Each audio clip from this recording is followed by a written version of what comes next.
So finally, of the masterpieces that have been shown to us that are really news worth talking about, we're revisiting here now Masterpiece Optimus Prime V3. Once again, another pursuit for show accuracy.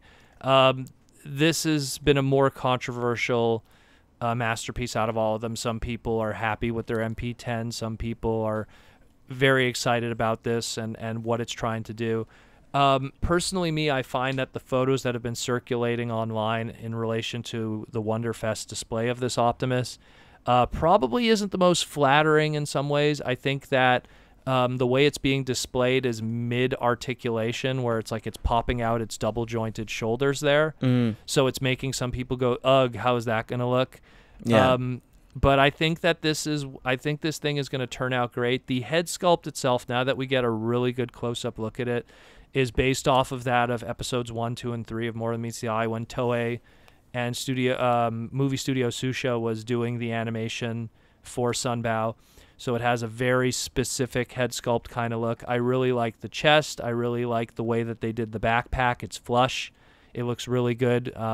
There's some really good photos online where they're comparing it with some of the other third-party companies that have attempted Masterpiece Optimus Primes and just couldn't get that perfect flush backpack. So they've somehow managed to do it. It looks great. There's no like huge backpack or obscureness chilling back there. Possibly a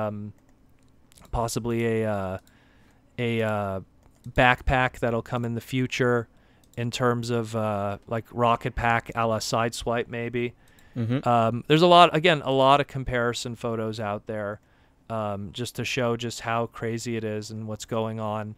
And he looks really good. He looks really good. It looks like there's individual articulated fingers on this one. Matrix gimmick. I need to see it in color. That's really important to me. Even the truck mode looks like there's a lot going on there. Yeah. Again, I think the final send home that I'll have confidence in this still is I need to see it in color. I think that that'll really sell it for a lot of people, because for me it'll be that, you know, if they choose the right primary colors that match the Sunbow animation cells and really just get that one-to-one look, it'll be great. Because again, I love MP10, but MP10 really sports the colors that are more seen on the original toy. It really has that darker kind of red, I guess is the best way to put it, that just isn't 100% accurate to how it looks in the show.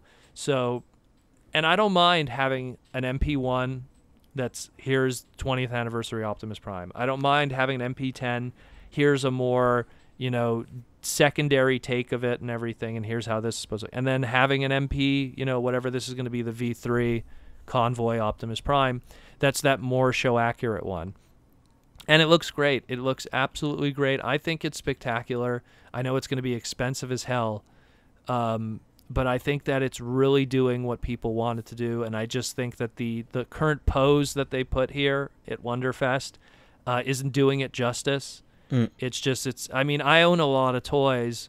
I know D-Arts is one that comes to mind. D-Arts and a lot of SH Figure Arts. Sometimes they have like a double joint in their shoulders that's there for very specific poses, whether it's to like have arms crossed or something. Yeah. But the thing is if you keep that double joint out in some other poses, it looks really weird. And so I think that the guy who put it on display just really could have tucked in those shoulders. Yeah. And kind of crushed it in a little bit. Yeah, and he didn't. So as a result, and then rightfully so, you know, they're probably in a hurry. It's a one-day show, Wonderfest. They had to get all their stuff, and it was probably a fragile, finicky prototype, resin proto, so they didn't want to mess with it too much. But I mean, ultimately in the end, it looks spectacular. I'm game for it. I'm critical of some stuff. I'm not critical of this one. It's just I want to see those colors, and that'll really tell me if this is something to be super excited about or not. What do you think?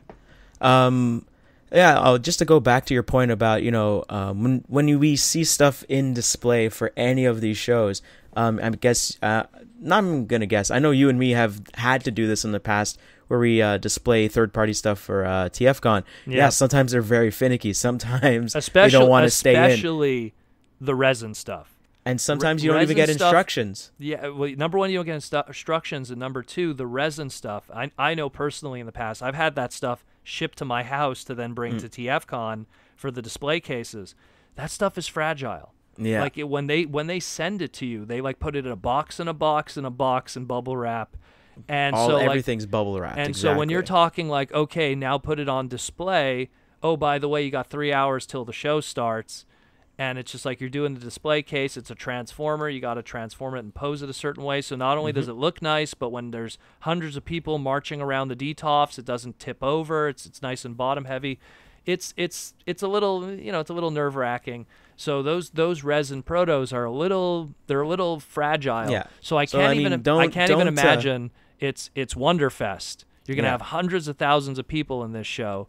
They're all going to be staring at the centerpiece that is, version 3, Convoy. And he's literally the centerpiece. If you get the wide shot of every other toy in that display, that is your eyes are supposed to kind of go right to the new Optimus Prime here. And they bring in a lot of the older masterpieces too to just kind of, cement it home. Here's the Autobot leader with his crew, it's not a mistake that they do it that way. Yeah, so Just for my 2 cents on this, I think it looks really good. I'm really impressed by it. The only thing, if I had to be all nitpicky and baby about it, is I'm looking at his gun, and this. Wait, hold on. Maybe if I look at this, no, his gun does I actually have one thing. It does transform. So if you, okay. So if you scroll, I guess we're looking at this on TFW 2005. If you look at the bigger picture where his gun is out, you're going to see that there's little cuts in the middle part of his gun where it will just fold in on itself. Like, so the front end will come and touch the butt of his gun, basically the butt of the back end of his gun. So I was like, oh, maybe this gun doesn't actually transform like the MP10. I really like that little gimmick that MP10 has where it just flips out. You could store it in his backpack, you pull it out, you press a little button, and it comes out. That's one thing I think is a very interesting and cool little engineering gimmick that you can hide the gun and you don't even know where it is. I always appreciate that. I always really, really, really appreciate those little details that they do. I think it still does it though. It looks like there's a cut on the gun though. Yeah. That's what I'm saying. So on this one, instead of the first one, the tip of the gun kind of goes on the top of the gun and touches the butt. This one, it folds towards the left, and the tip of the gun touches the butt of the gun. That's what I'm seeing. There's like cuts in there. So I was gonna complain about that, but I noticed that nope, it has that cut. It can do it.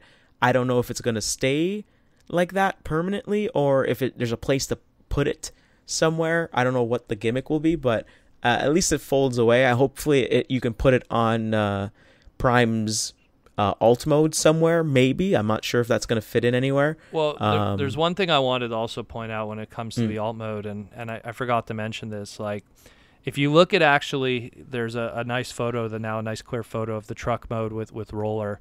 The one problem that I have, and I hope that it's just a mistransformation of the truck mode, is if you actually look at not the cab itself, but the back end of the cab, which makes like the other 4 wheels. There's some kibble of his robot mode that kind of make wings at the back there. I want to assume it's just either it's a mistransformation or it's a piece that isn't folded down properly, but it looks kind of weird. I don't know. Maybe they couldn't get a perfectly flush back end back there. Of what what would make his legs essentially. Right. So I don't know what's going on there. I think it's just mistransformed or it's not folded down completely. Again, it's the resin protos. When they're gonna have color ones, which will be obviously the more molded in color final products, we'll have a better idea. But right now, that always makes me raise an eyebrow. That piece at the back of the truck there. So we'll find out more about that. Anything else you want to touch on? I'm digging the head sculpt. That's definitely something that's very reminiscent of the TV show. So, they're going definitely all tune. And I don't know. I think they did set out what they were planning to do with. Remember that the article we had where they had the different Optimus Prime engineers. That worked on all those Optimuses. I think they did it. I think they, like, you know, you're trying to reinvent the wheel a little bit of an iconic character, and a character that's, you know, always has some iteration in all of the various lines, in all the various lines, all the various fictions.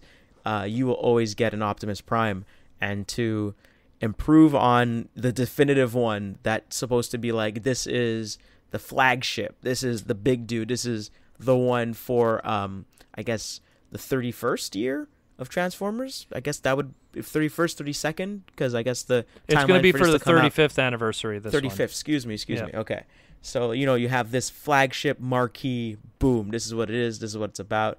I kind of feel like I'm kind of digging what's going on. I want to see how this Matrix is going to go. Yeah. This Matrix game is going to do it. Obviously, the smokestacks on Robot Prime's arms aren't pushed up properly. Yeah, I feel but, like, you know, I'm not gonna fault them for that. Like, we're gonna see how this is gonna. I feel that there's a lot of things they didn't fully push out and transform because there's just it's a resin. There's only so much you could do here.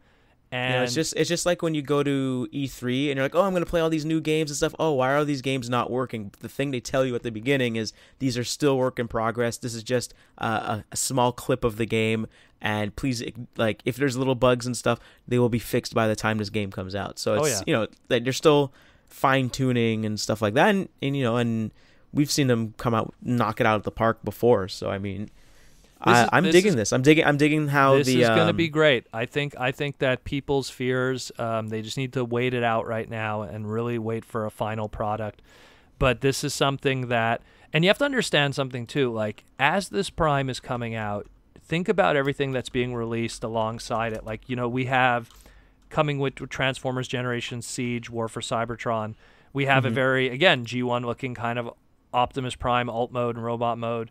And then we have, even like to a lesser degree, but still the same kind of general design, we have that in Transformers Cyberverse with their G1 Prime and their take on it. So it's like we have this overall design that's being used over and over across all these different brands and in different ways to transform it, different price points, different budgetary constraints. And now here we have the balls out, you know, complete version, and it looks great. And I can't fault it. One last thing, the hip flaps I'm liking a lot. That's definitely very toon accurate, very cartoon accurate. Like, when I think of Optimus Prime, I definitely think of his like hip waist section looking like that. Oh yeah, that's very compared to MP10. That's very, you know, RX-78 Gundam, you know, the original Gundam from Gundam 0079 kind of story. So like totally that's also kept true. Again, let's see those colors, and then we'll have a better idea in the future at what we could plan out here.